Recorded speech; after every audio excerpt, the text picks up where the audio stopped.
விஜய் அவர்கள் வந்து நீட் வேண்டாம்னு சொல்லியிருக்காரு, மும்மொழி கொள்கை வேண்டாம்னு சொல்லியிருக்காரு, கவர்னர் இருக்கக்கூடாதுன்னு சொல்லியிருக்காரு, ஒரே நாடு ஒரே தேர்தல் இருக்கக்கூடாதுன்னு சொல்லியிருக்காரு. அப்படி சொல்லும்போது அது வந்து புரிதல் இருக்கான்னு எனக்கு தெரியல. என்னை பொறுத்தவரை நீட்டை பொறுத்த வரைக்கும் உங்களுக்கும் தெரியும் சகோதரர்களே, நீட் வந்து 2013 வந்து it was introduced in India.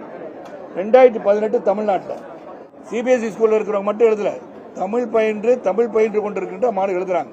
தமிழகத்திலிருந்து பார்த்தீங்கன்னா தமிழக மாணவர் பிற மாநில மாணவர்கள் போட்டியாக இந்த ஆண்டு அதிக தேர்ச்சி பெற்றுள்ளார்கள், முன்னிலையில் இருக்காங்க போடுறாங்க. அப்புறம் எப்படி நீட் வேண்டான்றீங்க, மும்மொழிக்குள்ள வேண்டான்றீங்க?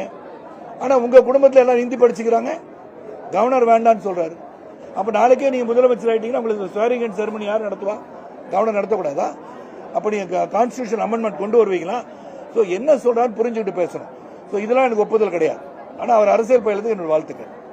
நான் வந்து ஹிந்தி தெரியாது போடான்னு சொல்றவங்களுக்கும் ஹிந்தி கத்துக்குங்க வாங்க அப்படின்னு சொல்லணும்.